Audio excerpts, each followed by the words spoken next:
chat, and then Evan will get to them either during or after, or however he decides to do that. And give it a second. Okay, take it away, Evan. Thank you, and thank Lindsay for inviting me to Simsbury. I just did a Zoom talk yesterday in nearby Pittsfield. I've done one in Torrington. I'm New York City based. My name is Evan Weiner. I have been doing this sort of racket since I'm 15 years old. 1971, I was in 11th grade at Spring Valley High School in New York, which is in Rockland County, about 25 miles north of Manhattan, and I'm in 11th grade. And a guy by the name of Joe Dimaggio is my teacher.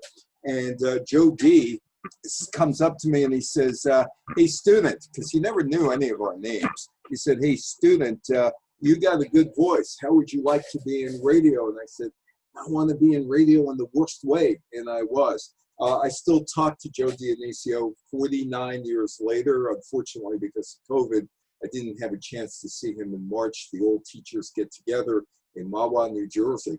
And every time I see him, I thank him for opening the door. I was on WRKL radio every 15 minutes, every Tuesday for 15 minutes a week, along with two others. We did a high school show called Tiger Talk, which was awful.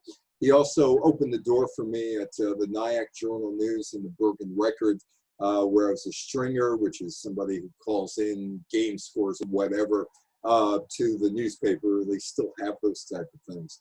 Then about 6.5 years later, I'm 21 years old, and I'm working for WGRC Radio in Nanuet, New York. And my boss is a guy by the name of Steve North, who coincidentally, as he got older, was actually the ghostwriter of all of Jerry Rivers or Geraldo Rivera's books. And Steve was my boss, and he said, you got to work Saturdays, no problem. And I got to cover at Rockland Community College their monthly speaker series. So by the time I'm 22, I've interviewed Ralph Nader and I've interviewed Julian Bond. But in March of '78, I'm not quite 22 yet, I'm still 21. Steve said, Saturday, go cover the New York State Democratic fundraiser. It's in Nyack, New York at the Tappan Zee Townhouse. And he said, don't worry about doing anything immediately. He said, just wait until Monday morning, because it's what we're going to need stuff for. So I go there, and among the people who are there, immediately I see is an obscure assemblyman who you might have heard of once, Gerald Nadler. I think he does something in Congress today. There was Hugh Carey, who became the governor of New York, and Patrick Moynihan, who is a senator. Mario Cuomo, who's running for lieutenant governor at the time, he's there with his 19-year-old son, Andrew, and his other son, who's about 9 or 10, Chris and Matilda, they're all there. And in walks in this tall guy, really tall guy.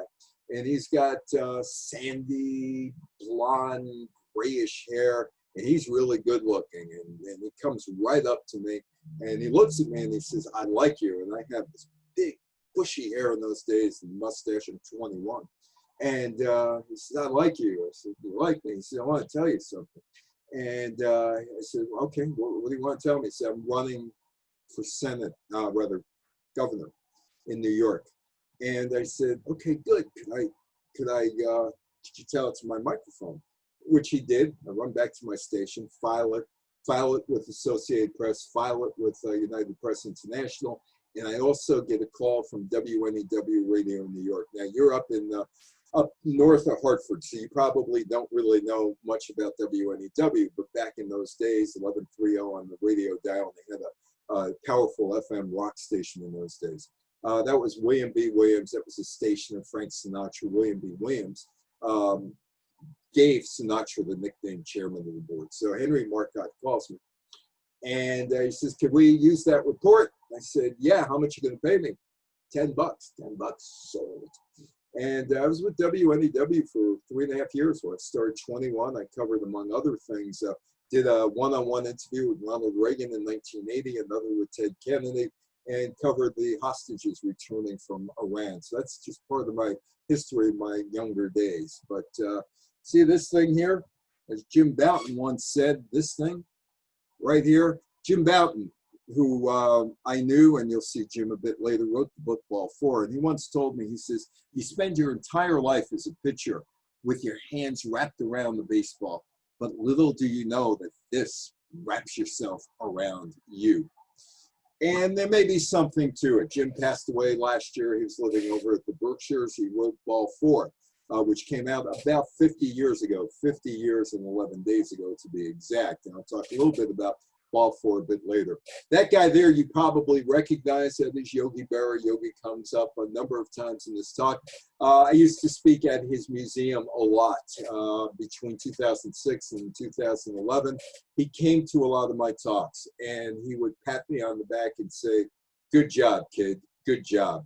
And I appreciated that from Yogi. And behind him, a bunch of baseball cards, one-of-a-kind baseball cards printed by Topps for him. They were all stolen. They were worth a lot of money. They were all stolen, and they never got them back. Somebody broke into the museum. But baseball. Boughton said you wrap your hands or fingers around the baseball, but little do you know that the baseball wraps itself around you. And in 1954, there was a French philosopher by the name of Jacques Barzun. And Barzun noted whoever wants to know the heart and mind of America had better learn baseball. And don't learn it on the major league level. No. You don't want to do that. There were still industrial teams around. Go out and watch the industrial teams. Go out and watch the minor league teams. Go out and watch a high school game, because that will teach you about America. That was 1954. By the year 2007, Barzun had soured on baseball, saying that it became too commercialized. But if you look at what Barzun said, and look at the history of baseball, going back to 1866, Andrew Johnson, the president of the United States, invited the Washington Nationals and a team from New York, from Brooklyn, the Brooklyn Atlantics, to come to the White House, because he felt that if baseball players were at the White House, it might help heal the nation after the Civil War. So you go back to after the Civil War days about how baseball was entrenched in the American culture. Now, a lot of you probably know who that is. And if I was there live with you, I would ask who that is. But you know, Zoom has some limitations, so I'm not able to ask you. But that is, there's no joy in Mudville today, for the mighty Casey has struck out. Now, I was at PS 151, and that is in Woodside, Queens. And I'm in 4th grade. This is 1964-65, probably in 1965.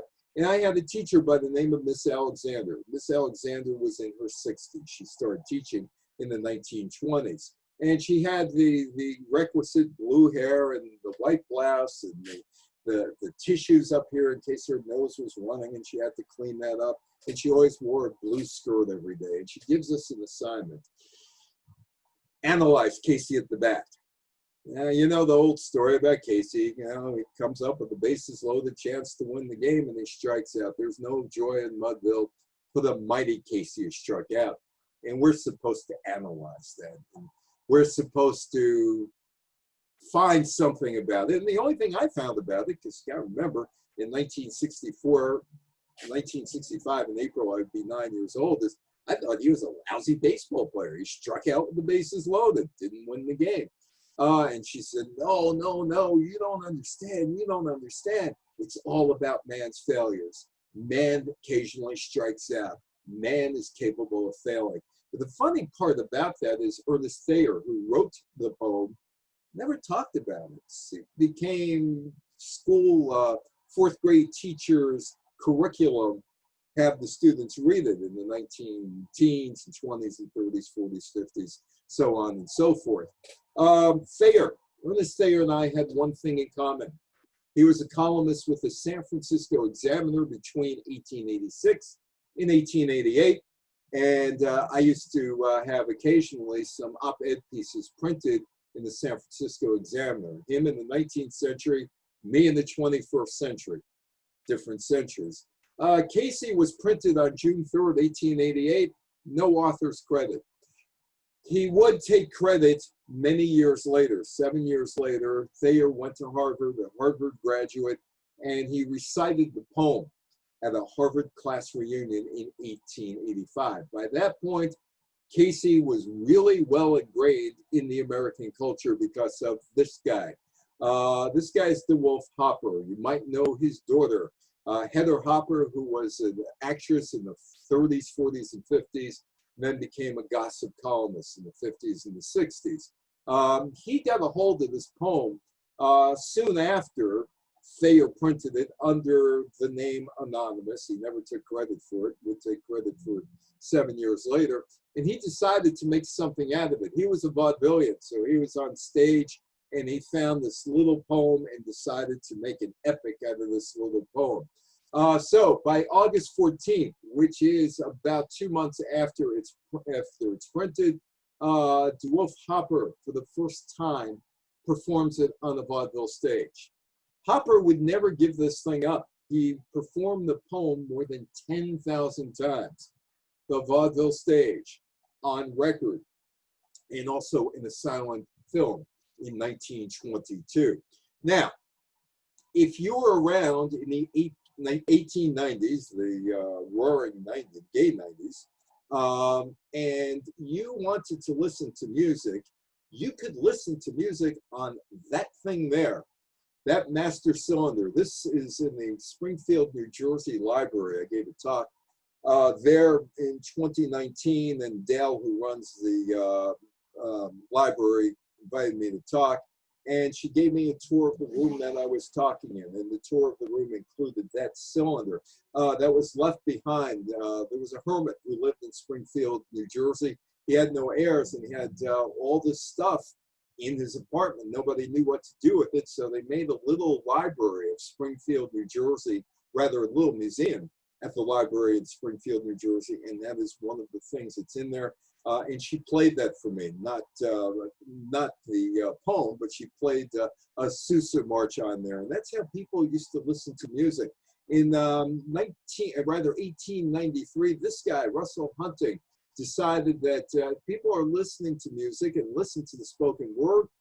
How about this poem that was written in 1888 that Hopper is performing on stage? So he actually records it. He was an actor and he was playing around with sound. So he records it in 1893. And again in 1898, and he uses a really heavy Irish brogue. In 1905, this thing is recorded again by John Kaiser, and he records it for Edison. Hopper's version would not come out until 1906, and he records it for Victor at the time. Now, if you wanted to listen to Hopper's version or Kaiser's version, that's what you would listen to. This is in Sagaway, Quebec. It's a guy's garage, and he just opens it up, and people just walk in. And that is one of those old crank Vitaphone and Victrolas. And he cranked it up and it worked. And there's another one that was 1930 Victrola that sits in a senior residence in Waldwick, New Jersey, where I speak. That's a little different than that. But if you want to listen to records and you want to listen to Hopper or Kaiser, you listen to it on that.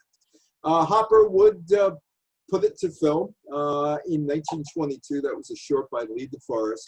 Wallace Beery had a film version of it in 1927, silent movie. Jerry Colonna recorded a rendition for Disney. If you don't know who Jerry Colonna is, and if you're young, you don't. He was Bob Hope's second banana. Bob Hope, the comic, who used to entertain the troops and also was in many movies with Bing Crosby and Dorothy Lamour. He records a rendition for Disney that would end up being part of the Casey at the Bat cartoon that Disney put out in 1946. Jackie Gleason performed it on his CBS TV show in the 1950s. Johnny Bench, Tug McGraw, who is one of my favorite storytellers of all time in baseball, the late Tug McGraw.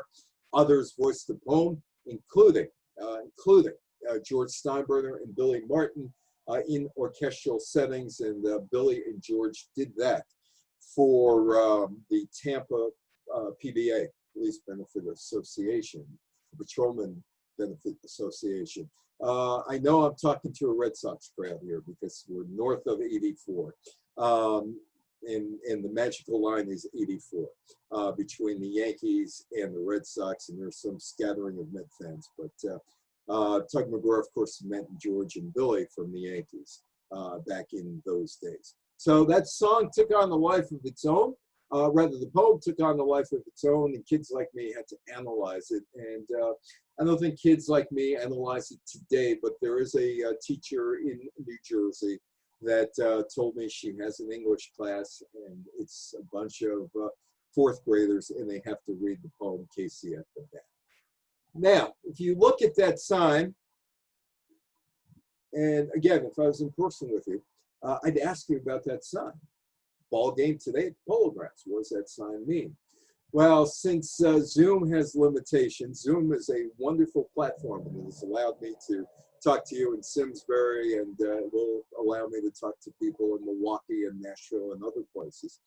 Ball game today at the Polo Grounds. If you take the New York City subway system, you'll notice there are placards on both sides in the cars hanging or advertising. And that was an advertisement in 1908, New York Giants. Game started at 3 o'clock in the afternoon. And there was a songwriter by the name of Jack Norworth. And he is in the car, and he's looking at that sign, and he's looking at that sign being in the subway car, and he gets an idea. And he goes to his partner, Albert Von Tilzer. Why don't we write a song about baseball? It's kind of interesting because neither songwriter, Von Tilzer nor Norworth, ever saw a baseball game, had no idea what was going on in the baseball game. So they create this whole thing. There's Katie Casey, who's either from Brooklyn or Lower Manhattan. And Katie Casey, what we know of her is that she's a young Irish working class girl from either Brooklyn or Lower Manhattan. And she's got a boyfriend or a friend. We're not sure if it's a steady boyfriend or she's going out and meeting this guy for the first time and they're on the subway, or if he's the husband. We don't know. But we do know that game started at 3 o'clock in the afternoon. We don't know what day of the week it is, but we do know that Katie Casey, and her S-E-U, are on a date or going somewhere. And they're discussing, going back and forth, what do you want to do? And Katie says, I want to go to a baseball game, which is unusual for 1908. In fact, last year in the Washington Post, there was an op-ed piece about how Take Me Out to the Ball Game, this song, may have been the first women's lib song, because women just did not go to baseball games by themselves. It was a man's thing, and baseball players were thought of as roughnecks, people you didn't want to hang out with. So they devised this whole story, and the first stanza is Katie Casey, I want to go to a baseball game. And the boyfriend said, no, I don't want to do that. And they're going back and forth and back and forth and back and forth until we get to the next verse of the song, where she breaks out in song like Harry Carey used to, in between the top of the 7th and bottom of the 7th inning at Wrigley Field. It's take me out to the ball game. She tells him where she wants to go. Take me out to the ball game. Take me out to the crowd. Buy me some peanuts and Cracker Jacks. I don't care if I ever get back, for we will root for the home team. If they don't win, it's a shame, for it's 1, 2, 3 strikes, you're out at the old ball game.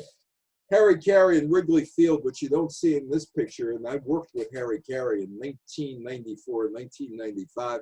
What you don't see in this picture are Harry's 6 best friends named Bud, a 6-pack that was always there as Harry did the games along with Steve Stone back in those days, and before that Jimmy Pearsall. So Harry Carey, who is a Chicago institution, and took care of the sponsors. So we don't know if Katie Casey ever went to the baseball game. We don't know what happened with her and her boyfriend or her friend. But we do know this, that Katie knew the players too well, because there were no names in the back of the shirts. There were no numbers on the back of the shirts back in those days, 1908. But she knew all the players by name, and she knew how to get them going. We don't know how she knew how to get them going, whether it was in the Susan Sarandon, Bull Durham way, or she was just cheering, and she would let out the old cheer because she had baseball fever. She had the baseball bug, and she had it real bad when women did not have the baseball bug. Take Me Out to the Ball Game is probably the most played song from 1908 in the United States under normal circumstances, when you have a baseball season, and we might or might not, depending on how impacted baseball is now that they're coming back by the COVID-19 pandemic. Baseball, Take Me Out to the Ball Game, 112 years old, is played every day somewhere in the United States and in Canada, somewhere.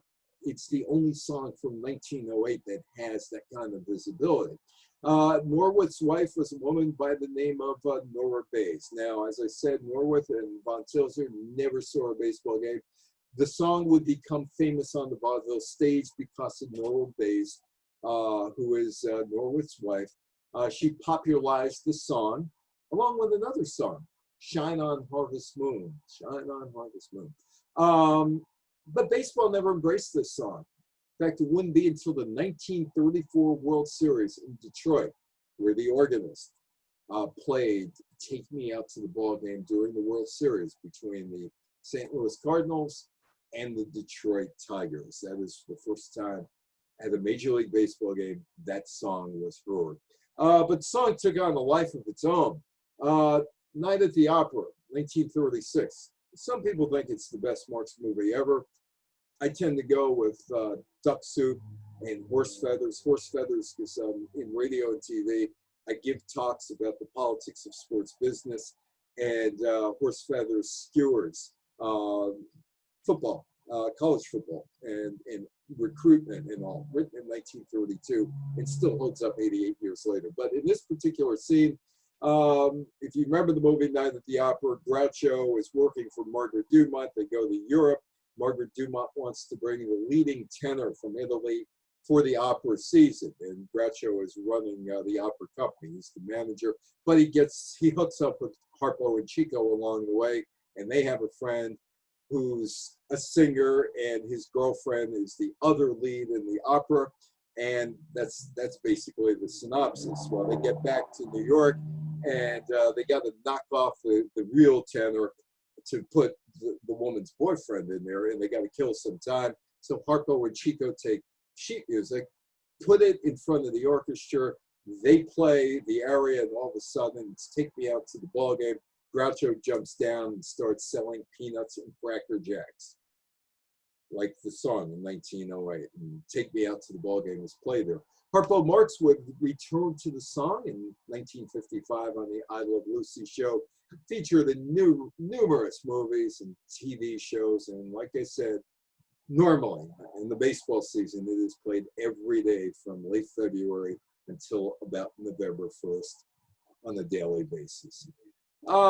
These guys, who's on first? What's on second? Vaudeville. Actually, in their case, burlesque. The most famous comedy routine in baseball. One of the most famous routines in comedy of all time. Now, the irony here is that the form that you're seeing, Bud Abbott, who is the straight man, and Lou Costello, who is playing the idiot or the fool or the dolt, this style comes out of something called, or was called, rounders. This thing, baseball, comes out of a game from England called rounders. In fact, if you go up to North Adams, Massachusetts, they have a Jack Chesborough Museum, or Berkshire's Baseball Museum. It's basically a Chesborough Museum, because he comes from North Adams, as did Jeff Reardon. And what is there is what they claim the first instance of baseball being played in North America. And that was in North Adams, Massachusetts. Can you mention Talking Baseball, the song? I sent Terry Cashman an email this morning because I wanted him to be part of this presentation, but I didn't hear from Terry. Terry and I share periodontitis, and I will talk about Terry Cashman in a bit. Give me some time. I'll get to it. But anyway, so this is from Rounders. The game of baseball comes from Rounders, as noted in that museum in North Adams, Massachusetts. And so Abbott and Costello get this routine. Now, we're going to talk a little bit about comedy. I have a couple, I speak on cruise ships. I've been speaking on cruise ships since 2006 when I can. And I have comic friends. And one of them is a guy by the name of John Joseph, whose mentor was Alan King, if you remember Alan King from the Ed Sullivan Show. And he had a partner named Johnny B. And they did a takeoff on the rounders of Who's On First, but it was about rock music instead of baseball. And John said, you should do a baseball talk. And we got to talking about the routine, Who's On First, which was apparently written by a guy in St. Louis by the name of Mike Musto. And we got to talking about it, and I said to John, I said, so they paid Musto for this act, because Musto was doing this act and wasn't doing it very well, and was going nowhere with the act, and apparently they saw it. And Abbott would meet Costello on the burlesque. There were two burlesques. Burlesque is a family show. Burlesk is where the women take their clothes off, and that's where Abbott and Costello met one another. It is thought that Abbott may have done a variation of the baseball Who's On First, but Musto tried it out. He was getting nowhere with it, so I was talking to John one day, so I said, they paid him, right? So, yeah, they gave him $15. And I was talking to another friend of mine, a comedian by the name of Max Docelli. He doesn't live too far from you, as a matter of fact. He lives by Stores. And he was telling me that, what, we're comedians. We steal everything. It's like Jerry Lewis. Jerry Lewis was up in the Borscht Belt in the Catskills, and he observed everybody and just stole everybody's act. He happened to do it better than anybody else. These guys happen to do it better than anybody else. Who's On First was a vaudeville act. That was all it was. And it came out of a common style called Rounders. Did Abbott and Costello pay Musto the $15 for the routine? Not known. Although there are other people who claim they wrote the routine as well. It was a baseball burlesque routine. Maybe Abbott did it before he met Costello on the burlesque circuit. Abbott, by the way, got 60% of the proceeds, Costello 40%, because the straight man was considered more important than the stooge in that kind of routine. Abbott and Costello would get it in 1936, or would pick up the routine in 1936. They become regulars on the Kate Smith radio show in 1938, which was one of the most popular shows on CBS radio on Sundays. And they may have gotten some help from John Grant, who was Costello's writer into the 1950s, until Costello fired him because he thought he was a communist. And then Costello fell flat on his face and rehired Grant and Will Glickman. They may have just rounded this thing into the shape that it took. And it was on the Kate Smith show, March 1938. The rest is history. They debut it, and Abbott and Costello become megastars after that. They would perform the routine at the White House for Franklin Roosevelt, for Harry Truman, for Dwight Eisenhower. They perform it in movies, on radio and TV. And as a result of that, Abbott and Costello in 1959 were the first non-baseball connected people ever to be enshrined in baseball's Hall of Fame. Now, many, many, many, many years later, Vin Scully, the Los Angeles Dodgers announcer, the legendary Dodgers announcer, who started in 1950 with the Brooklyn Dodgers and then went west with the Dodgers after the 1957 season, is doing a game. And he is looking at his monitor. This is about 2006, 2007. He's looking at his monitor and he sees this. Number 14, who? H.U., South Korean player. And Vin Scully starts to talk, and he looks at the monitor and says, now we know the eternal question of who's on first. Ladies and gentlemen, who? Who's on first? There's a South Korean player now named Who. You watch ESPN, you'll see him on first base. There was a player by the name of Watt before the routine took off. He played second base with Washington. So we know who is and we know who Watt is. I guarantee you there's no third baseman by the name of I don't give a darn. At least not now. Abbott and Costello, the Who's On First routine has been done in so many different venues by a lot of people, and it's not limited to the baseball genre, but it is probably the most famous comedy routine involving baseball. Now, a few years ago, 2017, I went up to Hyde Park to talk to Franklin Roosevelt, Eleanor Roosevelt, very welcoming guests at the Presidential Museum to me and my wife. And there were three things I wanted to find out about Roosevelt because I do other talks. Talk I did yesterday was about the Hitler Olympics in 1936 up in Pittsfield, Massachusetts, and talking about the Americans going to Berlin and Marty Glickman and Sam Stoller not being able to race in the 4x100 relay. They were pulled for Jesse Owens and Ralph Metcalfe. And I wanted to ask Roosevelt, why'd you send the team to Berlin to legitimize the Hitler regime? The other, he was the first man on television in the United States in 1939 at the New York World's Fair. And I do a talk called The Early Days of TV, my business, TV and radio. And I wanted to talk to him about being the first on TV. And the other, the green light letter. I'm not sure if you're familiar with it or not, but it did come up this year when baseball was trying to figure out, Rob Manfred and the owners and the players, whether or not they could indeed have a season. We still don't know if they're going to have a season. They're supposed to report to spring training tomorrow. With COVID going around. Kennesaw Mountain Landis, Commissioner of Baseball. This is after December 7th, 1941. The Commissioner of Baseball writes a letter to Roosevelt. Should we or should we not play? In 1918, baseball curtailed the 1918 season, not because of the Spanish flu, because in 1918, there was a war, World War I. And the American League owners wanted to shorten the season and not play the World Series. The National League owners said, yeah, let's play the World Series. Now, if you're a Boston Red Sox fan, you've heard about the curse of the Bambino, which was broken in 2004. In 1918, despite the fact the American League owners did not want to play anymore, the Red Sox beat the Chicago Cubs to win the World Series. And that was the year that Babe Ruth, the pitcher, won 88 games in his career, set the World Series record for consecutive scoreless innings. Because Babe would be there in 1919, and then Harry Frazee would trade him to the Yankees in 1920. They helped finance No Nanette to play, and he was getting rid of Babe because he couldn't handle Babe. Anyway, Landis writes this letter to Roosevelt, should we or should we not play? And Roosevelt writes back, I honestly feel it would be best for the country to keep baseball going.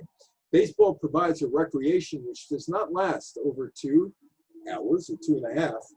Roosevelt's been dead for 75 years, so he's never seen a modern Red Sox-Yankee game that goes 4.5 hours, which can be gotten at very little cost. I'm not going to ask you if you go to Red Sox games or Yankee games how much you pay for tickets or Mets games, as a matter of fact. And incidentally, I hope that the night games can be extended because it gives an opportunity to the day shift to see a game occasionally, because it used to get dark, or does get dark in the western part of the Eastern time zone at 9 o'clock at night, so you could get a game in without lights in those days. But mostly there were blackouts, so you hid in your house until the lights came back on. But Roosevelt said, go ahead, play baseball.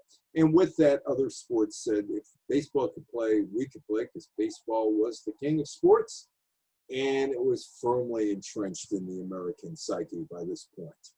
And there is the Babe. Babe was in 10 movies. Baseball in the movies, that's a long relationship, a really long relationship. Babe was in 10 movies. Look at Babe. Babe is a slender guy back in those days. Among the movies that he was in, the first one, 1920, Heading Home, starring Babe as what else? A baseball star. He starred in Babe Comes Home. That's a 1927 silent movie. And the way movies were made in those days, unless you really preserve them, the prints would just dissolve after a while. He appeared in the Harold Lloyd silent movie, which is still around. It was preserved. Speedy, that's where Harold Lloyd hangs from a clock over a metropolitan area. Again, Babe Ruth was in that cameo role. Altogether, Babe Ruth was in 10 movies. The last movie he was in prior to the Yankees. He was not the first movie star, though. The first movie star and Broadway star was this guy, Mike Donlin. And around New York, I asked, did you ever hear of Mike Donlin? And nobody has heard of Mike Donlin. But Mike Donlin was a pretty good baseball player in the dead ball era. He was known as the baseball idol of Manhattan. He was a career 333 hitter, so he was a pretty good player, but he took multiple breaks for the game because he could make money on stage and in vaudeville. He retires in 1914, goes into the movies immediately, a silent movie called Right Off the Bat, which featured his New York Giants manager, John McGraw, who was also in a number of movies. As far as historians can tell, he made at least 53 appearances on film. And there were a whole bunch of other baseball players who went into the movies. Johnny Bernardino was one of them. Chuck Connors would go into television. So there were baseball players who traded their profession to become a movie star, or in Terry Cashman's case, because you asked about Terry Cashman before, he pitched 2 years in the Detroit Tigers minor league system. He was also a singer. He went off to sing and write songs, and he ended up becoming Jim Croce's producer, and of course all the talking baseball songs that he did. That's Lou Gehrig. Lou Gehrig tried his hand at acting. This movie is called Rawhide, and it's a totally forgettable movie. It's got a simple plot. Lou Gehrig has decided he can't deal with baseball anymore. This is after the 1937 season. He's done. So he and his sister, even though he's married at the time, he and his sister decide, we're going to move out to Montana where we could relax and get away from it all. And he has a news conference at Grand Central Terminal in the movie to say, I'm done with baseball. I'm just going to spend the rest of my life in Montana. It's kind of interesting because Lou Gehrig was born in New York City. He played football at Columbia University, where he was a student.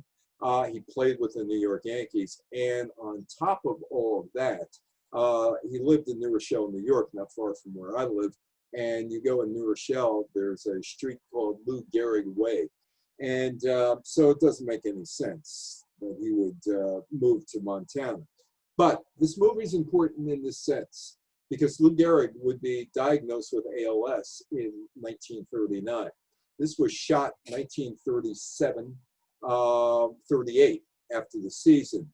And the doctors would be able to look at this movie and see how Gehrig walked, see how he carried himself, how he maneuvered his arms, his legs, and they were able to measure how quickly the disease caught up with him from, say, late 1937 to May of 1939 or April of 1939 when he's diagnosed. So that was his contribution to mankind in terms of they were able to see how quickly the ALS progressed. The other, Babe Ruth. Babe Ruth was one of the first people ever to be given chemotherapy, 1947, 48. He had throat cancer. It helped him initially, and then it didn't help him. So people think of Gehrig and also Ruth as these great baseball stars, but they, in Gehrig's case, they watched him on the film with his movements. In Ruth's case, it was chemotherapy. So they both gave something to humankind in terms of medical experimentation. So the film comes out in 1938, doesn't do anything. But baseball is really big. Everything I've learned in life, I've learned from Warner Brothers cartoons, and particularly Bugs Bunny. Bugs Bunny was in this movie with the Gas House Gorillas, and he's in right field, and he's heckling these guys. He's a heckler, and he's yelling at the Gas House Gorillas, "I can beat you with one arm tied behind my back," and they take him up to the challenge, and he beats the teetotalers. So baseball was in the cartoons back in, that was the 1940s at the Polo Grounds, the Gas House Gorillas being the New York Giants. League of Their Own. That is Rosie O'Donnell hugging Madonna, Gina Davis in the background. Tom Hanks played Jimmy Fox. I do all kinds of talks. I've met all kinds of people in my life. And I was doing a talk because I have a friend named Dick Hull who can't do the talks. He worked for NASA in 1969 and gave me all his notes and said, can you do this 1969 moon landing talk? And he was also telling me about Jim Lovell, and Jim Lovell's in Apollo 13. And Jim Lovell goes on now he's selling the movie Apollo 13 with Ron Howard and others. And the most frequent question asked of Jim Lovell was, and Jim Lovell was played by Tom Hanks in the movie, and Jim Lovell was in the movie playing an older astronaut. Tom Hanks really a nice guy? Tom Hanks is in this movie as Jimmy Fox, or the Jimmy Fox character. There's no crying in baseball.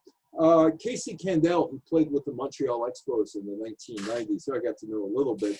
We were talking about this movie because his mother played in this league, which was underwritten for a while by Phil Wrigley, the Wrigley's chewing gum company.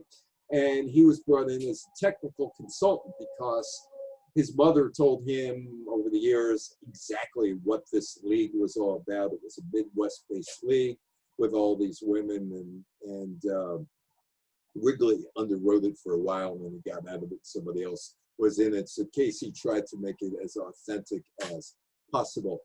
Gary Cooper in The Pride of the Yankees. Gary was right-handed. He did come from Montana, never played baseball. So all the scenes of him hitting left-handed done with a mirror. And Babe Ruth is in this movie. The final time Babe is on the screen. Bull Durham, Kevin Costner and Tim Robbins and Crash Davis and Susan Sarandon, the baseball groupie, and the Tim Robbins character loosely based on Steve Dalkowski, who recently passed away. And it was Dalkowski who allegedly could throw a baseball well over 100 miles an hour.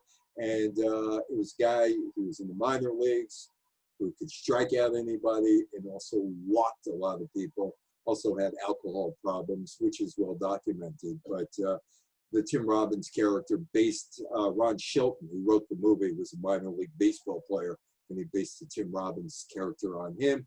Max Patkin, who was the clown prince of minor league baseball, was in this movie. And I said to him, how was your movie debut? And he said, it was great, except I didn't get the girl being the Susan Sarandon character. Jerry Lewis, the Dodgers move out west, and Jerry Lewis has the Dodgers, the Los Angeles Dodgers, in his movie, The Geisha Boy. And there he is talking to Pee Wee Reese. And behind Jerry Lewis, left shoulder, the guy who you probably know rather well in Boston, Popeye, Don Zimmer. Don Zimmer is in that movie. He was with the Los Angeles Dodgers at that time. Robert Redford, The Natural. And the book, The Natural, I never had to read The Natural, so I didn't have to analyze The Natural. Somebody else probably did. I didn't. Kevin Costner again, Field of Dreams. The Yankees and White Sox were supposed to play in an Iowa cornfield this year. I don't think they're going to do it. And there's Costner meeting Joe Jackson, who comes out of the cornfield in the movie. Brad Pitt as Billy Beane, the smartest guy in baseball. All you have to do is ask him. He'll tell you that. Billy Beane was the first-round pick of the New York Mets in 1980, 40 years ago. He could have gone to Stanford University, signed with the Mets. The Michael Lewis book, Moneyball. Walter Matthau, who never did anything bad. Never did anything bad on the screen or on Broadway and the Bad News Bears. Walter Matthau, of course, played with Jack Lemmon in the same role in 3 different genres: Fortune Cookie, The Odd Couple, and Grumpy Old Men. Walter Matthau, the Bad News Bears, sponsored by Chico Bail Bonds.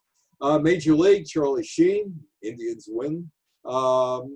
Some of the movies that you probably know: Pride of the Yankees, Bull Durham. Major League, Angels in the Outfield, which was done in Pittsburgh. Why? Because Bing Crosby was part owner of the Pittsburgh Pirates and suggested, hey, we have a nice field in Pittsburgh. Why don't you go there? Bob Hope was the part owner of the Cleveland Indians. Danny Kaye was part owner of the Seattle Mariners in 1977. Danny's father, Dr. Kaminsky, was my mother-in-law's dentist in the 1920s and 30s, and Danny would try out routines in the waiting room. Field of Dreams, The Geisha Boy, Bad News Bears, The Natural, Moneyball, some of the movies that made with baseball as as the central part of the script. Cartoons, The Simpsons, Homer Simpson scoring the winning run as the Springfield nuclear power plant defeats a bunch of major leaguers. Which brings up this question: is Homer Simpson in baseball's Hall of Fame or not? I'll ask that again later. But there's Monty Burns, and behind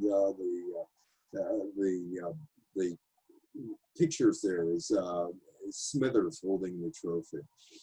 Baseball on TV. Well, it goes back prior to the Dodgers moving to Los Angeles, but it really explodes when the Dodgers moved to Los Angeles. There's Sandy Koufax. Sandy Koufax giving an autograph, and I'm not sure if he's giving the autograph to Mr. Ed or Wilbur Allen Young. So Sandy Koufax, that's when Mr. Ed tried out for the Dodger Stadium. This is my favorite baseball episode on television, simply because it's so ridiculous. It's the Munsters. The Munsters, the people who put together the Munsters were the same people who put together Leave It to Beaver. And it's Herman Munster trying out for the Los Angeles Dodgers. And the synopsis is this, basically. Herman, of course, is the All-American dad. Eddie Wolfgang Munster is the All-American kid. And what do? Dad goes out to a local baseball field near 1313 Mockingbird Lane, and he is going to play baseball with his son, which in the 1960s I did, except we were out in the baseball field at Bryan High School in Woodside from 8 o'clock in the morning till 8 o'clock at night till it got dark, because that's what baseball meant to us with our Spalding baseballs in those days. Anyway, it's early in the morning. Leo DeRocher thought early in the morning, unless it was a day game, was 2 o'clock in the afternoon. And Herman is out there, and he's just hitting fungos, and all of a sudden Leo comes out of the bushes, sees Herman, pulls out the contract, signs him with the Dodgers. Now, Leo was only the third base coach with the Dodgers at that point. He had no power of signing anybody, but it's TV. And Herman, who's 7'6", weighs 540 pounds, tries out with the Dodgers. Now, apparently the Munsters producers couldn't get the licensing agreement for Herman to wear the Dodger insignia like you saw with Mr. Ed. And Herman is hitting the balls as far as can be, but he's a liability because he can't field. And if he slides into a base, he'll send the second baseman or the shortstop, depending on who's there on the double play, out into left field. So he begins hurting people, and the Dodgers reluctantly release him. Okay, he's over it, and he's back in the backyard. It's fall now, and he's doing football. And he's punting a football to Eddie, and all of a sudden, out of the same bushes, hops Elroy Crazy Legs Hirsch, the Los Angeles Rams National Football League general manager. And he's about ready to sign Herman to a contract. And Leo, again, remember, Leo thought 2 o'clock in the afternoon, unless it was a day game, was early in the morning. Leo comes running out of the bushes. Don't do it, Elroy. Don't do it. Don't do it. Don't do it. It's a TV show. It's my favorite TV show featuring baseball players, Herman Munster's tryout. Those two guys there on the right side is Al Ferrara. On the left side is Jim Lefevre, both with the Los Angeles Dodgers. They are headhunters who happen to visit Gilligan's Island. One thing I never understood about Gilligan's Island, there were so many people who came through Gilligan's Island. How could they be 7 stranded castaways that nobody knew who they were, where they were? They had so many people going through there. Al Ferrara once said that he knew he made it to the major leagues when his picture was on a baseball card. Cy Berger invented the modern baseball card. But anyway, they were on Gilligan's Island. Johnny Roseboro. Johnny Roseboro was on a bunch of television shows, including Dragnet, the Dodgers catcher. The Dodgers owner, Walter O'Malley, appeared on with the Rifleman star from the 1950s, and a former Brooklyn Dodger first baseman named Chuck Connors on Connors' new show in 1965 called Brandon. The center fielder, Willie Davis, acted in The Love Machine, Jerry Lewis's Which Way to the Front, and The Flying Nun with Sally Field. Roseboro appeared in Dragnet that should be 1968, not 1966, the second incarnation of Dragnet, which has my favorite Dragnet episode ever called Blue Boy. You've got to watch it because Joe Friday is Joe Friday to the nines. Burke's Law, Kraft Suspense Theater, Mr. Ed, and Experiment in Terror. These guys were all around. But in the 1950s in the Bronx, there was a show that was filmed off the Cross Bronx Expressway. And the guy on the left is Phil Silvers. Now, if I was with you in person right now instead of Zoom, I'd be asking you, do you know who that guy is? Do you have any idea who that guy is? You probably don't. If you notice, the hat is LA. The hat's LA. But it was not an LA baseball team. It wasn't the Dodgers. It was the Los Angeles Angels of the Pacific Coast League. And the guy's name, Steve Bilko. Steve Bilko was one of the great Pacific Coast League home run hitters, never transferred into when he got to Major League Baseball. He's, yeah, right, Sergeant Bilko. He, Ned Heineken, who was the guy who wrote Bilko and also Car 54. And by the way, if you watch Car 54, Where Are You? Gunther Toothie's favorite player, Yogi Berra. But anyway, Heineken liked the name Bilko. And Bilko, by the way, was a guy who was trying to bilk everybody anyway. He was a con man, Sergeant Bilko, out in Fort Baxter in the middle of Kansas. Steve Bilko, unfortunately, ate his way out of Major League Baseball. My first Yogi story. I'm with Yogi one day, and I said, "You were on the Bilko show, weren't you?" He said, "Yeah." I said, "Let me ask you a question." And what's that? I said, "Were you and Hank Bauer and some of the young Yankees, what were you doing in Kansas, in the middle of Kansas?" Now, this is a TV show. Remember, it's a TV show. Out in the middle of Fort Baxter in the middle of Kansas, what were you doing? He said, "No, we did it in the Bronx." Yes, I know you did in the Bronx. I know you shot in the Bronx. But what was the reason the Yankees were going through Kansas? We did in the Bronx. I drove over the George Washington Bridge and parked my car and walked into, it was right off the Cross Bronx Expressway. With that, I realized I wasn't going to get anywhere. The other guy who was immortalized in the TV show was Moose Stubing from the Bronx, who was a career minor leaguer who finally got up to Major League Baseball in the 1980s as a coach with the Anaheim Angels. And anyway, no, I don't have a comment about the Tom Selleck movie, unfortunately. But anyway, that was a question he was asking me. But anyway, I was talking to Moose Stubing, and I said, who found you? Because it was Captain Stubing of the Love Boat.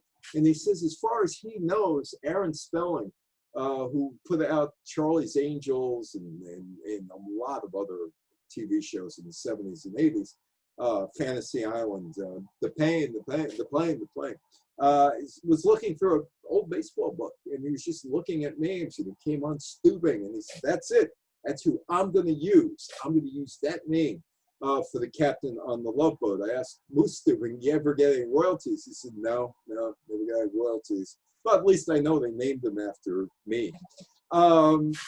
So baseball and TV, big deal. Donna Reed Show. Sandy Koufax on the Donna Reed Show, the Brady Bunch, Mr. Ed, the Munsters, Phil Silver shows, also known as Bilko or You'll Never Get Rich. This guy, Bob Uecker. I got to know Uke over the years, and unfortunately, he's not doing any baseball games this year because of COVID-19. Bob went back to Milwaukee in 1970, 50 years ago, as the Brewers announcer when Bud Selig moved Seattle Pilots to Milwaukee. And basically, he is the best-known comedian that has ever come out of baseball. His story is really simple. He was with the Braves in Milwaukee and Atlanta and then St. Louis, and in the off-season, he was trying to be a stand-up comic. So he's on Bourbon Street in New Orleans, and Al Hurt walks into the club that Uecker is performing, and Al Hurt, the trumpet player, first trumpet player to play the national anthem at the Super Bowl, which wasn't known as the Super Bowl in Los Angeles, In 1967, it was the American Football League, National Football League World Championship game. Anyway, Al Hurt calls Johnny Carson immediately and says, Johnny, you got to book this guy on. He's the funniest guy I've ever heard. Johnny takes Al Hurt's word for it, books him. Johnny calls him to the desk and starts talking to Euchre, and they don't even lead on that he's a baseball player. And then Johnny asks him during the break, is it true you play baseball? And he says, well, I got a baseball card, so I must. Euchre would go on to play a major role in the series Mr. Belvedere, and of course the Miller Lite commercials, which really put him on the map. He's going to sit in the front row. On Broadway, whatever Lola wants, Lola gets. Damn Yankees. It may be a sore subject talking to Red Sox fans. 1950s, damn Yankees. Yankees seem to win every year except 1954. And then the Giants won from New York. And then Brooklyn won from New York. And then the Yankees won again. And Milwaukee won in 57. New York won in 58. And the old Brooklyn Dodgers, now in Los Angeles, won in 59. Then the Yankees would win in 60 and 61. No, they wouldn't win in 61. Pittsburgh would, but they won in 61, 62. Anyway, Joe Hart, the Washington Senators. And he can't deal with losing, particularly to the Yankees. So he sells his soul to the devil so Washington could win. Now, Washington in the mid-1950s, the Senators won the World Championship, the World Series in 1933. So it wasn't that long a drought, but Senators had some really bad teams. Although they were building up a good team because they were going out and signing Cuban players at the time. But he sells his soul so Washington could win. And Gwen Verdon, whatever Lola wants, Lola gets. But there would be another song coming out of there. Last year, the Washington Nationals won the World Series. Another song that would come out of that play, that was the baseball play, you gotta have heart. Gotta have heart. And there's this guy. It's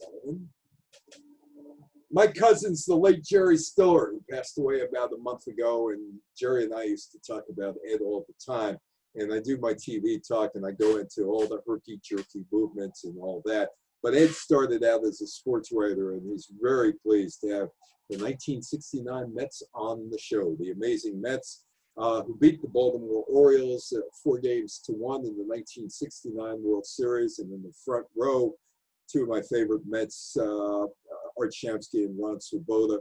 Ron's still looking for a planet to live on. Ron was way out there back in those days and to this day. And there's Sullivan, who is having a good time with the Mets. Now, I bring up my cousin Jerry Stiller. Stiller and Mara. We're on about 35 times in the Ed Sullivan Show. And we pivot to another television show. And this show is called Seinfeld. And I'm going to let you in on a little secret here on the Seinfeld show. When I'm live and I'm not confined by Zoom, because Zoom is confining because I like talking back and forth. And I asked this question: who came up with these George Steinbrenner storylines? Now, if you want to, I'll give you a minute if you want to put anything in chat. If you think about it, who came up with the George Steinbrenner storylines that were in Seinfeld? If you watch the show Seinfeld, anybody want to guess? Give you 10 more seconds. If I don't see anything in the box, I'll just move on. 3, 2, 1. Well, I'm going to move on here. Storyline suggested by George Steinbrenner. Missing George. Board meeting move. Board meeting move. Different uniforms. Now, like I said, Jerry Stiller was my cousin. So is Ben Stiller, as a matter of fact. Ben, in case you're interested, was named after a great uncle I had, I guess a cousin he had. Jerry is my first cousin once removed. And anyway, he's named after Ben Stiller. Ben Stiller was a stout man who wore a tie all the time because he could wear a tie clip with his initials on the tie clip. Think like that, BS. That's who Ben Stiller is named after. Anyway, Uncle Benny from Brooklyn. Anyway, the storyline suggested by George. Missing George. Now, you might remember that episode if you're a Seinfeld fan or watched the show. That is the episode where George Steinbrenner goes to Frank Costanza's house, knocks on the door, and basically says, I got bad news for you. We think George is dead. And Frank Costanza looks at him and says, you traded Jay Buhner? You traded Jay Buhner for Ken Phelps? The background on that, George is missing, leaves his car at Yankee Stadium, and George Steinbrenner thinks something has happened to George Costanza, gets the cops out after him. George just goes away. The real life story is at American Ship in Tampa. George has this employee that he kind of wonders about because he's got some questionable friends. Like the episode where George leaves his car in the Yankee Stadium parking lot and doesn't come back for a few days, this guy left his car in the parking lot in Tampa at American Ship, and George comes in on Monday, doesn't see him, but the car is there and gets all worried that something tragic happened to him. Calls the Tampa police, all points bulletin, the guy comes in, I just took the weekend off. That happened in that show. Board meeting moved. This one comes from either Rick Cerrone or Dave Zen or Joe Safety. I forgot which one. They were Yankee PR guys. And there was a party for former Yankee PR guys, which was huge one day because there were about 30 of them. And they were talking, hey, did you see Seinfeld the other day? I said, no. I said, have you seen the one where Big Stein smells food? Oh, yeah, I've seen that one. Well, that happened to us. Somebody came in with some food. George Steinbrenner smelled it, and if you knew George, and I can tell you, I can do an hour on George stories. If you knew George, your food was his food. And he said, who brought that in? Where'd you get it? He moved the entire board meeting to the restaurant at Yankee Stadium. The different uniforms, the polyester uniforms, George tried that in Tampa. So those were the storylines suggested by George. George was a part of the Seinfeld show. And they actually auditioned him. Here he is with Elaine Bennis, who was the character, Julia Louis-Dreyfus's character. And George is on. And George thinks he's an actor. And they don't want George to be an actor. They want George to be George, a buffoon. Doesn't work. And the scene's up on YouTube if you want to watch it to see why it didn't work. George probably thought he was Olivier. Seinfeld talked about that, and he said, we actually did the scene in the show. It was terrible. We couldn't use it. We cut him out. It wasn't funny. I don't remember exactly what went wrong, but it was quite an awkward situation. But Steinbrenner continued on the show as a character. Keith Hernandez of the Mets ended up, in the Cleveland Indians and the St. Louis Cardinals, ended up on the show. George Costanza gets jealous because Jerry is paying too much attention to Keith in the locker room where they're working out, and that's the plot of that show. Hernandez never heard of Jerry Seinfeld. He talked about it one day. He said when his agent Scott Boras, is still around today, Scott Boras, when Scott Boras asked, you want to be on the Seinfeld show? He said, what's that? Boras said, they'll fly out first class. You'll be in a nice hotel for a week. They'll pay you $15,000. Keith was in. Seinfeld was a big and is a big New York Mets fan, and Keith and Jerry are friends now. Wally Pipp. Kids today have no idea who Wally Pipp is. In fact, if you're under 70, you probably have no idea who Wally Pipp is. But there was an old saying in the baseball culture, don't get Wally Pipp. Wally Pipp was the Yankee first baseman until June 1st, 1925. And his spot was taken over by Lou Gehrig. The moral of the story is if you're not feeling well, go to work anyway because somebody might take your place who's better. That's not really the truth. That's the myth. The Yankees wanted to put Lou Gehrig at first base and were ready to move Wally Pipp out. Wally would go down, would be with the Detroit Tigers and would end up his playing career playing in the International League with the Newark, New Jersey Bears. He made more money with Newark than he did with the New York Yankees. Babe Ruth. I told you about Babe Ruth and in science, his contribution.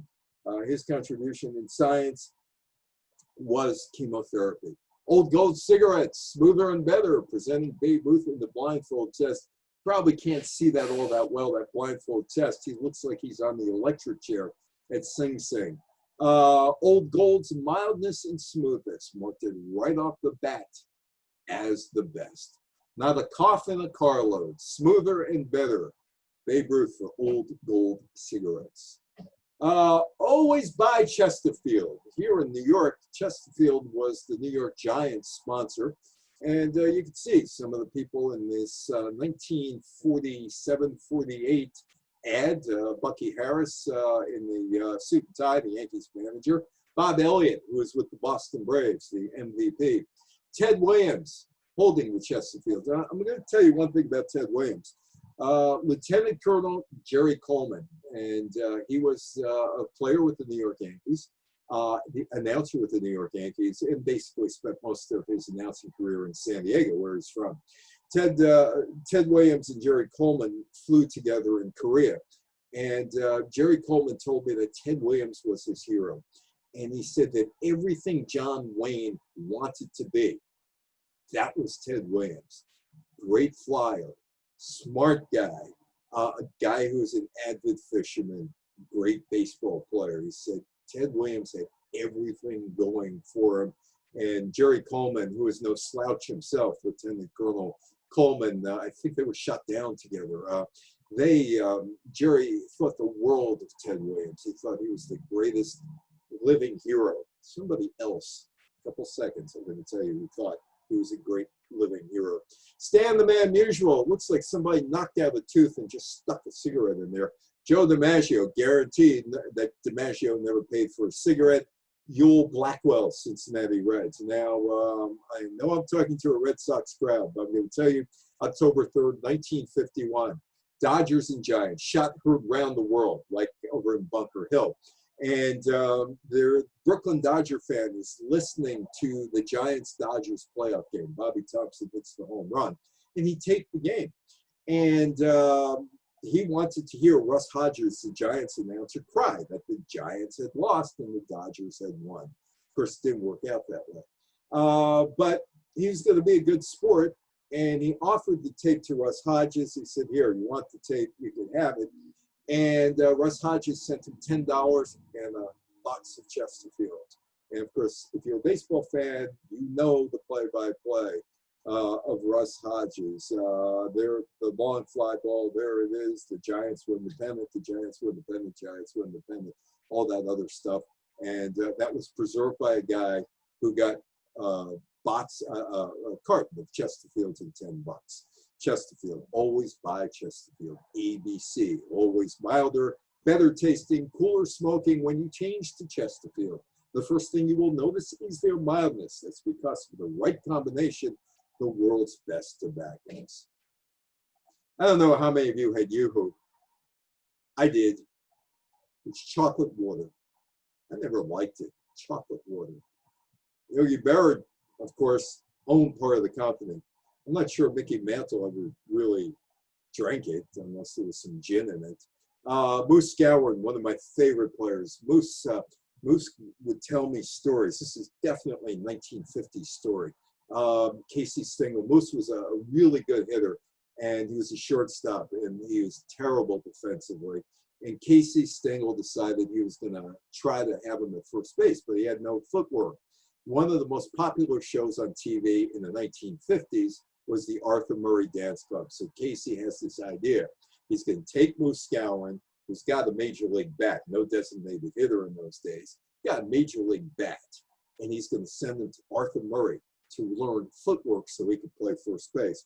He did learn the footwork, and he also became a gazelle on the dance floor. And he said, look at me, look at me. I met my wife on the dance floor because I could dance. I was one of the few men who was out there dancing. So he said he owed Casey Stengel for two things, his baseball career and also his wife.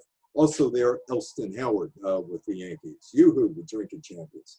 Now, I knew Joe Garagiola, and Joe was the translator. He was Yogi's translator. He knew Yogi. They were both 2 years old up in Dago Hill up in St. Louis, and they had been friends since they were two. And Joe once said, ever meet his brother Lefty? I said, no.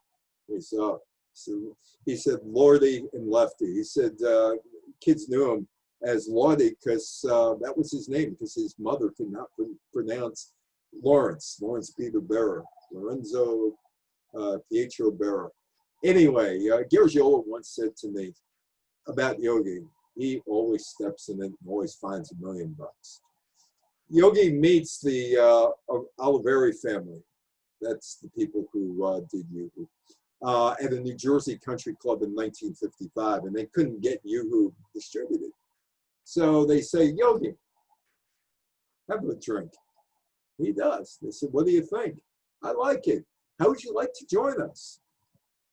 Yogi made a lot of money off of Yoo-Hoo. Here's a Yogi story told to me by Dave Kaplan, who ran the Yogi Berra Museum. Dave Kaplan, one time I was in the office and the phone rang. When no one else was around, I always answer a ringing phone, so I did.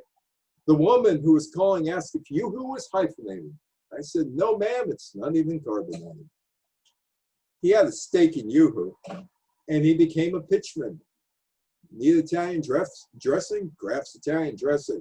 Yogi Berra really goes for Kraft's new Italian dressing. For me, it's got everything. Sure makes swell salads. Kraft's Italian dressing. Hey, I'm old enough to have had a car with a battery that I had to put water in. Yogi Berra said, I add water only 3 times a year. Prestolite high-level battery needs water only 3 times a year. Yogi selling beer, Miller Lite in this one. He was part of that Miller Lite team with John Madden and Bob Uecker. And a bicycle. What else do you want for Christmas? Hey, you can have a bicycle for Christmas. This Christmas, asked Mom and Dad for a Shelby, the winter's bike. Shelby, Ohio. I like Shelby because it's the slickest, streamlined bike on the road. Joe Dimaggio. I didn't like Joe. I liked his brother Dominic. Dominic was a really good guy. I dealt with Joe, and Joe was, I didn't really like dealing with him, but he's at the store club with Marilyn. The cigarette, probably didn't pay for the cigarette. The drink, probably didn't pay for the drink. And if it was a meal, he wasn't going to pay for the meal. That's how Dimaggio lived, because he was Joe Dimaggio. And of course, the storybook romance between Joe Dimaggio and Marilyn Monroe. January 14th, 1954, Joe D. and Marilyn eloped in San Francisco. 10 months later, Marilyn files for divorce, citing only mental cruelty, and there's maybe a story about that. I have a friend by the name of Marv Schneider. They may have the book in the Simsbury Public Library called Joe and Me by Morris Engelberger and Marv Schneider. 11 pages devoted to Joe and Marilyn. And Marv used to give talks, Joe and Marilyn, based on those 11 pages. They were the storybook romance, the jock and the sex symbol. That is Stamford, Connecticut. That is in the calendar year 2017. It is 26 feet of Marilyn Monroe. And it's from the 7-year itch, and her derriere is facing a church. The churchgoers who used to come out of the First Congregational Church, the first thing they saw was Marilyn's underwear. To her left was another church. They put Marilyn in between 2 churches. Joe was on the set the day of 7-year itch, where the skirt blew up. Apparently there was a big blow up at home, and Marilyn filed for divorce shortly thereafter. Joe did try to get back with Marilyn. She committed suicide in 1962, so they never got back together, but he sent a rose every day to her crypt. Joe only wanted a few things from his wife. 1, stay-at-home wife. 2, cook dinner every night. 3, he made more money than her. 4, he was more popular than her. Marilyn failed on all 4 accounts. So that was the end of the Marilyn Monroe, Joe Dimaggio marriage. Now, let me just see what these two are. Y was the W on Moose's cap because he was with the Washington Senators by that time. That was 1964. Oh, you got Marilyn in Simsbury, okay, and her front dips toward the local church. Rather interesting. Maybe the sculptor is trying to send a message. Let's talk about song, Mrs. Robinson or Mrs. Roosevelt. Joe D, of course, is in that. We Didn't Start the Fire, Dimaggio is in that. Joltin' Joe, that was a 1940 song. Duke Ellington had a song called Did You See Jackie Hit the Ball? Mickey, Teresa Brewer doing the Mickey song. So baseball and song went a long way, going back to Take Me Out to the Ball Game.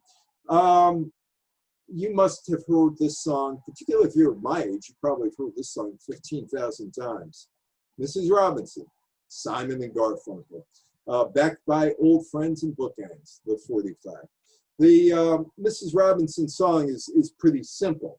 There's a 37-second snippet of do-do-do-do-do-do-do in The Graduate. Everybody liked the little do-do-do-do-do-do-do in the song. And they tell Paul Simon, why don't you flush it out? We think it could be a really big hit if you flush out the song. And Paul Simon starts looking at the song, and he's going to write a song. And he thinks about Eleanor Roosevelt. And he thinks about Ted Williams, because he thinks that Eleanor Roosevelt is a genuine American hero. And he thinks about Ted Williams as a genuine American hero because of his exploits in both World War II and the Korean War. And he's thinking it over and thinking it over, and he writes the song, and it's called Mrs. Roosevelt. And Mike Nichols, who put together The Graduate, the producer of The Graduate, said it's now Mrs. Robinson, from Mrs. Robinson. I heard from Johnny Blanchard about a meeting between Paul and Joe Dimaggio. And Blanchard said, you ever hear about when they met? I said, no. He said, well, Joe walks in, he's introduced to Paul Simon, and the first thing he says to Paul Simon is, what do you mean, where have you gone, Joe Dimaggio? I'm here with you, I'm eating dinner. I guarantee you Paul Simon picked up the tab for the dinner. He says, I'm here, I'm around, I haven't gone anywhere. What do you mean, where have you gone, Joe Dimaggio? And Paul Simon says, well, you know, in 1951, I was 10 years old, and you left. I never saw you again. You played last time in 1951. I missed you, and where have we gone? Where have you gone, Joe Dimaggio? You're not here in my life anymore. That was what Johnny Blanchard told me, and the story of could be telephone or whatever, but Paul Simon was on the Dick Cavett show once, and Dick Cavett asked, why Joe Dimaggio? Why not Ted Williams? And or Mickey Mantle, for that matter. He said, I didn't mean the line, and he's talking about his dinner with Dimaggio. I said, I didn't mean the lines literally. I thought of him as an American hero, and that genuine heroes were in short supply. He thanked me, accepted the explanation, and he thanked me. We shook hands and said goodnight. And I'm sure Paul paid the tab. And that was it. Paul Simon, it was worthless trying to explain in a literal sense what he meant, because Joe was never going to understand that. But that was that story. Also on the show, Dick Cavett asked, why wasn't Mickey Mantle's name used instead of Dimaggio? Now, Dimaggio hated Mantle. 1951, he looked to his left, Mantle's in right field. He's got the blonde hair. He's built like a Greek god. And his name is Mantle, out of the earth. He's going to be the next superstar. Joe is 37, and he's fading away. Joe doesn't like Mickey because of that. Mickey doesn't like Joe because in the 1951 World Series, Mickey trips over a water sprinkler and tears up his knee. He thought Joe was loafing on the ball, and they hated each other. Meanwhile, on the Cavett show, Simon is asked, well, why not Mickey Mantle? And he says, it's all about the syllables, Dick.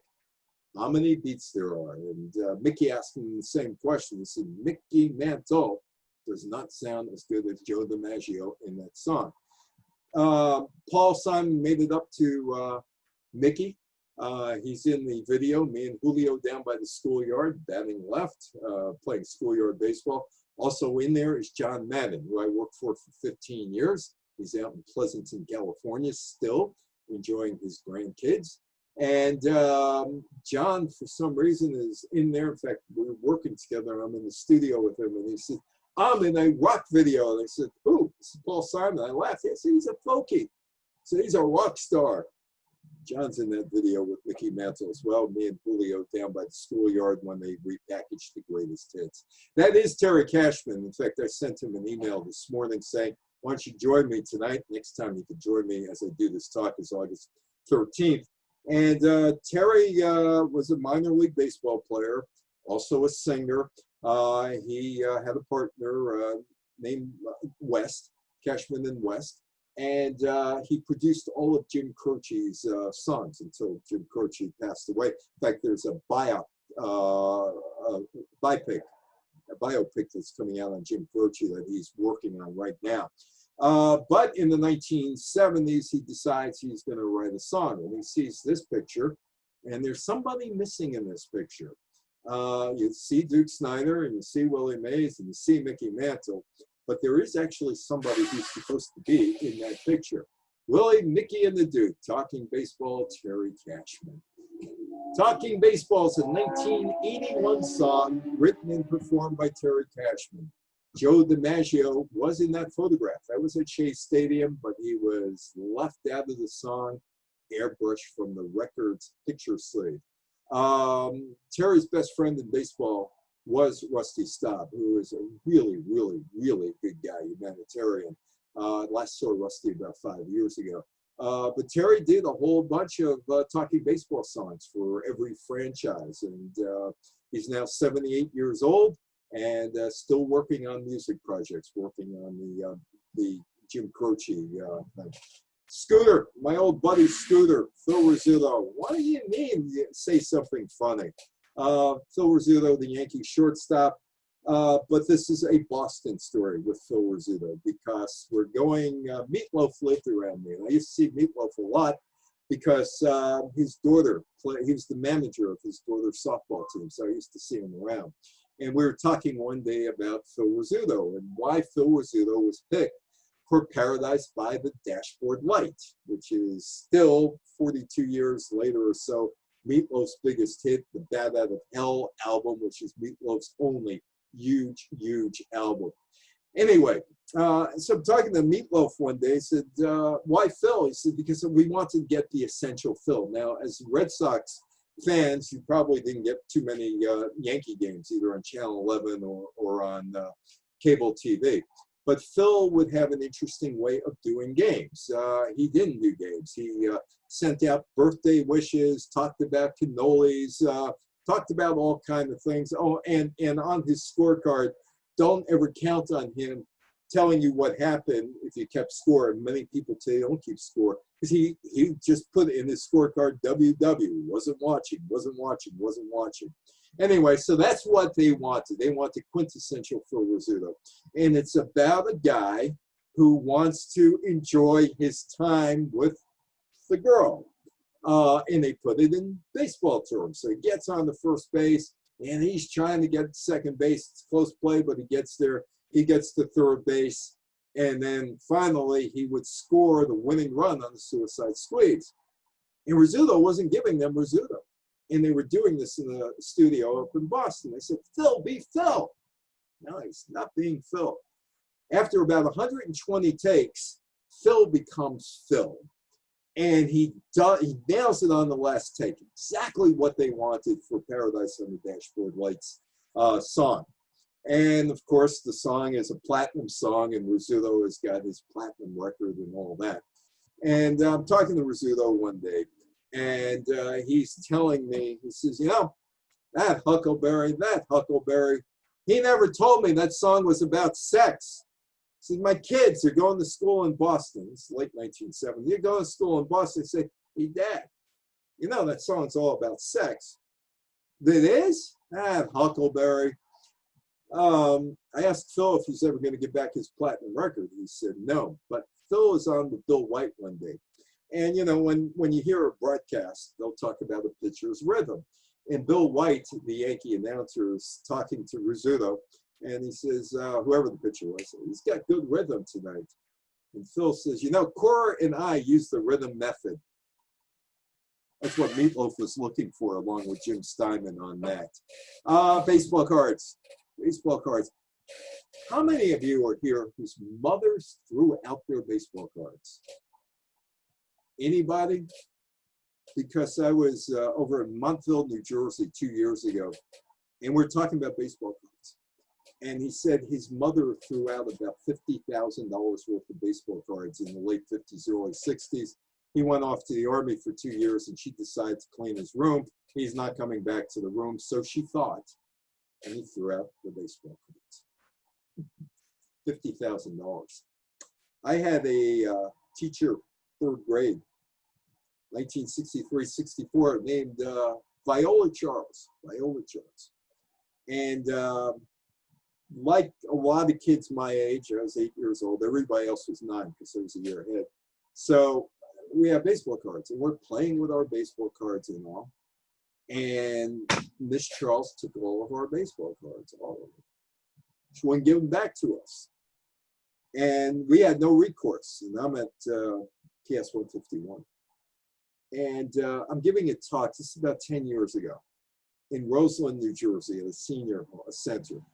And there's a woman at the end of the center, and I'm talking about how I am scarred.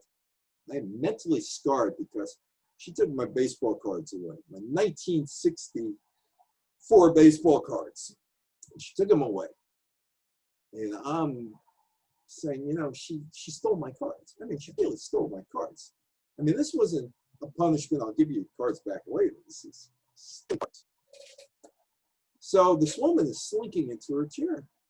And I look at her and say, you, Miss Charles? And she's stunned. And then she says to me, I had to do it. I said, you had to what? I had to do it. I had to do it. I said, you took my baseball cards away. Well, you don't understand. I had to do it. I was going out with this guy, and he had a 6-year-old son. That 6-year-old son, I was trying to impress him because I wanted him to like me because I liked his father. So wait a minute. I'm 8 years old. You're stealing my baseball cards to improve your romantic life. Take a look at that picture. Topps baseball cards. Picture cards, bubble gum. I was at my periodontist today. He told me if you ever see Cy Berger again, who passed away, tell him I send my regards. I put a kid through college because of him. He says, remember the bubble gum on the baseball cards? Remember the bubble gum? Anyway, make a long story short. I said, what happened? She said, he broke up.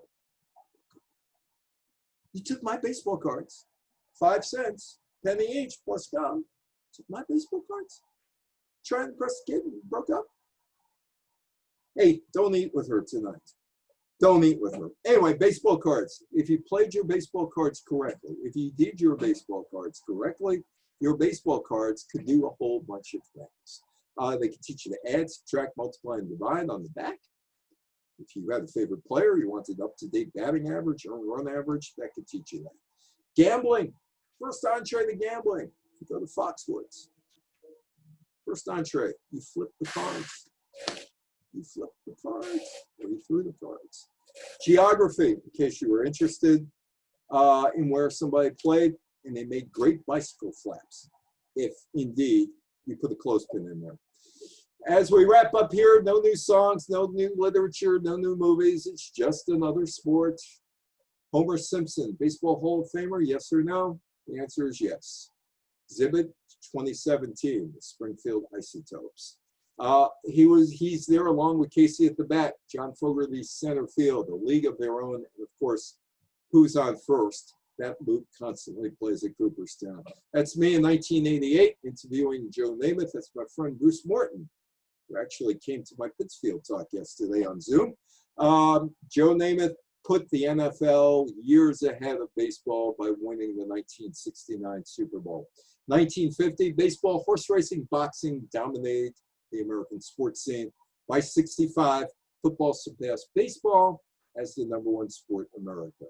Muhammad Ali could not save boxing.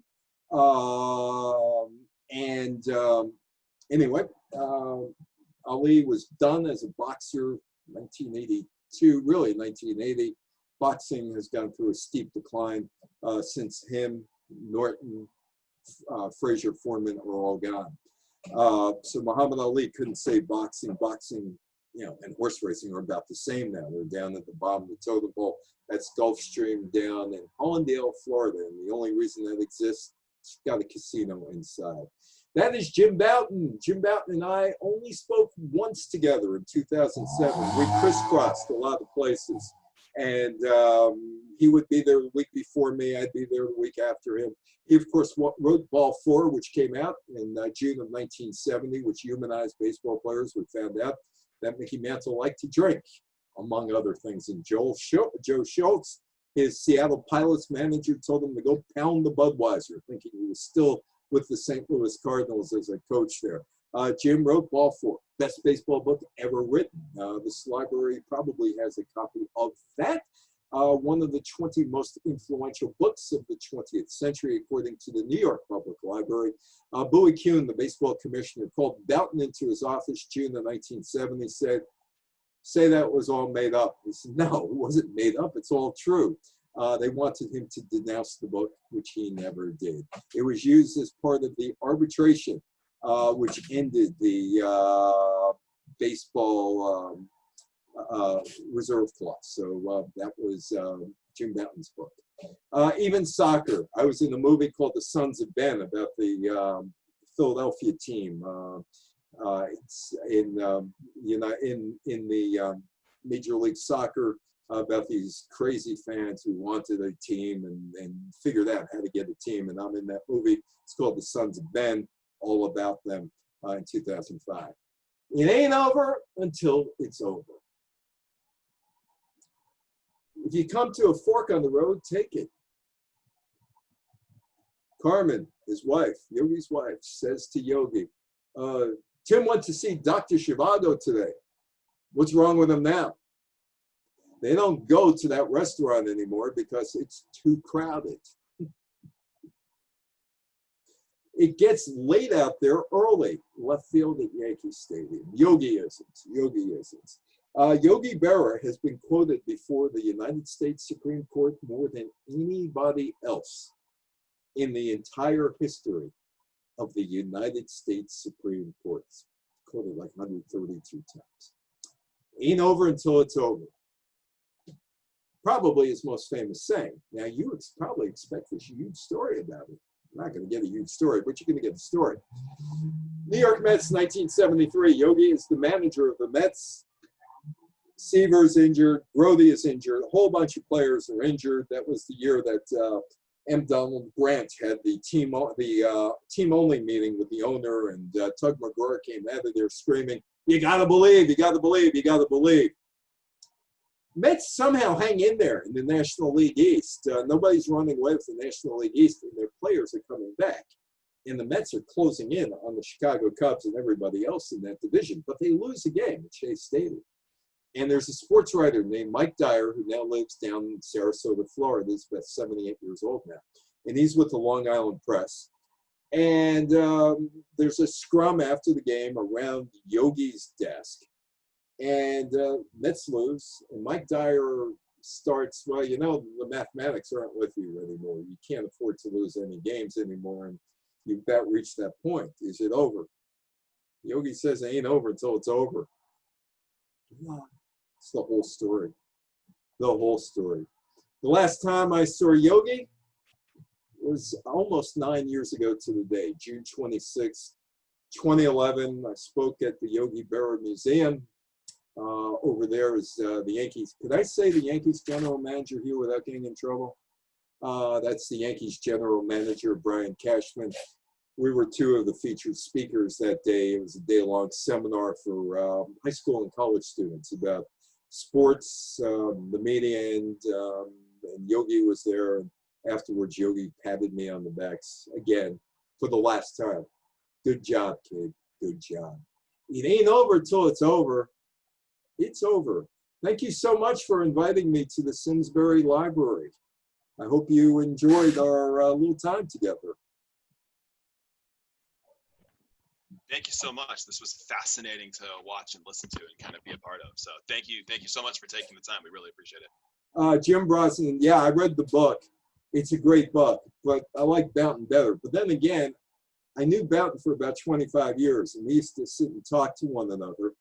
And this was a question I got privately about Jim Bronson's book. It's a great book, as is Roger Kahn's Boys of Summer, which is about the Brooklyn Dodgers. And New York Giants players used to tell me that they got a little upset about Boys of Summer, which you probably have in the library, because he talks about how they were lionized in Brooklyn. He said the New York Giants players all lived in Dobbs Ferry and were part of the community. And a lot of players lived in whatever city they were playing for, and was part of the community. And so that was the Boys of Summer thing about the Brooklyn Dodgers and how it was repeated in all of these big league cities back then. Now people live in gated communities. But I did read Bronson's book. I like Mountains better, simply because I knew Jim. You can open the mics if anybody has anything else to say. Sure, give me 1 second. All right, everybody is unmuted. Anybody else have anything to say?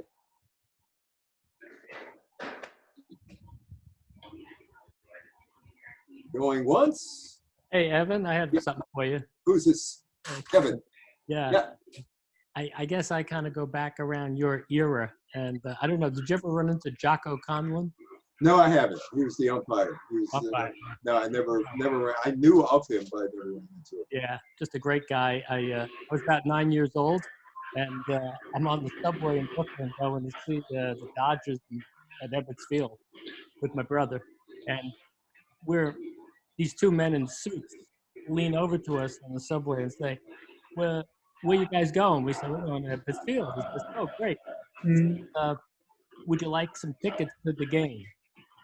So he brings us into Ebbets Field, and he introduces us to the road secretary of the New York Giants. Just think of that. Yeah. The Giants had a road secretary because the Dodgers were playing the Giants in Brooklyn. Gave us 2 seats, and we sat behind the Giants dugout. Just wonderful. That was good. So, those stories don't exist anymore in baseball. I'm not. Nobody's in the subway.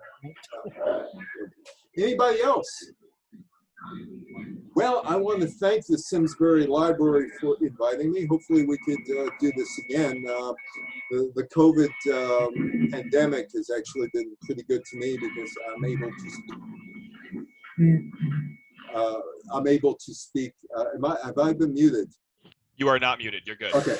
No, I want to thank you for inviting me. I hope your people who attended here from Simsbury enjoyed the presentation. It's a fun talk to give. I give a whole bunch of talks because I speak on cruise ships.